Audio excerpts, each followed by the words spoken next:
ya halatta wani azzalimin mai mulki da ya zalunci masashi a cikin alkanuti mu nika cewa ya Allah tsinawa ne ya Allah tsinawa ne ga dai cikin hadisin bukhari manzo Allah na tsinawa kafiran qurayshawa Allah so kanta wannan ayar daga nan sai daina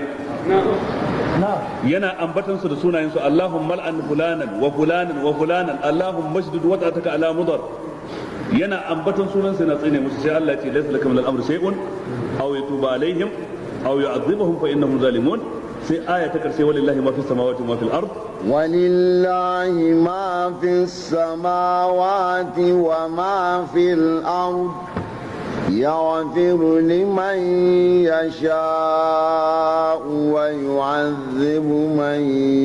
yasha'u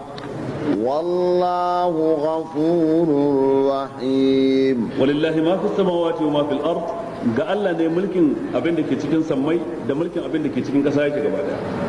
yaghfiru liman yasha wa yu'adhibu man yasha yana gafara ga wanda yaso yana yin azaba kuma ga wanda yaso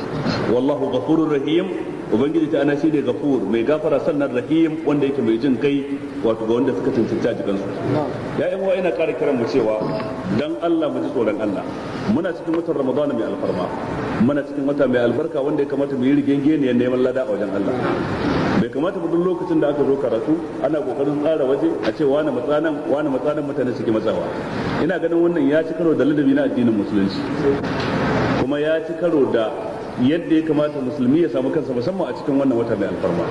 mu sani cewa muna zuwa ne dan Allah ba dan wani mutum ba dan mai wannan masallaci ba dan mai yin karatun ba dan mai jan bakin ba muna yi ne dan Allah idan har muka dauka cewa muna yi ne dan mai yin karatun ko dan mai masallacin ko dan wani to mu tabbatar mun yi hasarar lada a wajen Allah ranar tashin kiyama kuma a cikin addinin musulunci akwai girmama na gaba akwai girmama shugaba duk wanda aka ce shugaban ka ne ko da ka fi shi shekaru ko da ka fi shi wani matsayi na ilimi dole zaka bashi girma saboda shugabancin da Allah ya bashi kissa ɗaya gajeruwa ta Umar ibn Abdul Aziz lokacin da ya zama sarki sai mutanen Makka suka yi gangami suka zo don sai masa mubaya'a amma tunda bayan da za a yi mutane su taho da yawa a ce kowa ya magana sai suka wakilta wani yaro dan shekara 7 suka ce shi zai magana a madadin su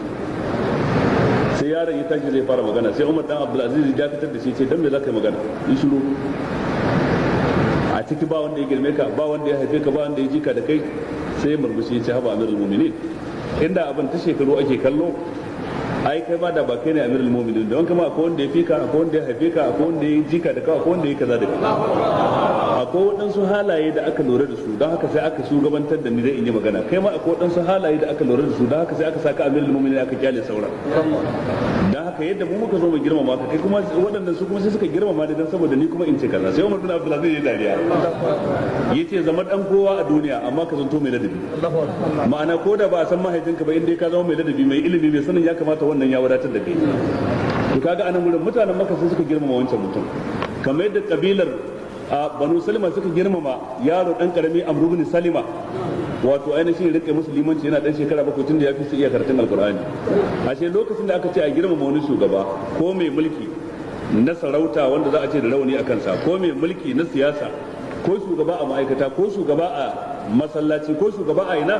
ana girmama shi ne dan matsayin da Allah ya bashi ba dan shekarunsa ko zanen fuskarsa ba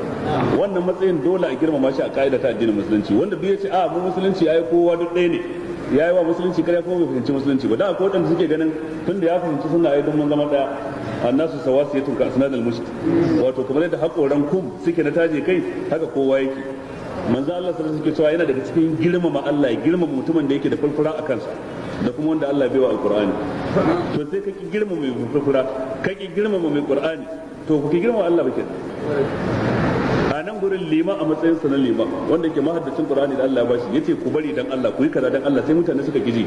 wallahi tallahi Allah suka muna nawa ladabi ba limamin ba ko wanda ya fika shekaru yanzu anan a ce an tashi da karatu za ku fita daga masallaci ya kamata kai mai karamin shekaru in ka kalli na gefen ka mai yawan shekaru ne ka dan tsaya ya wuce amma rashin ladabi ne rashin mutunci ne rashin sani ya kamata ne ka rinka hada kafada ka da tashi kana kokarin ka ture shi yana kokarin ya fita bayan ko ya girme ka ko da wa ne ballantana idan ya haife ka ko in yayi jika da kai ya kamata mu karanta wannan ladabin a musulunci ya kamata mu sani cewa muna zuwa neman karatu ne dan yardan Allah ba dan wata manufa ta duniya ba da wanda yake nan sahun gaba wallahi wanda ya tsaya a bakin titi in ya fi ka kyakkyawan niyya ya fi ka lada a wurin Allah saboda kai da kake sahun gaba. Saboda haka ba daidai bane a ita mutane ku bari dan Allah ku bari dan Allah. Ina fatan daga yau wannan mummunan al'adan tamu mu yi mata kabari mu binne ta insha Allah gobe da jibi duk ba za mu koma ba. Allah ya mana rahama.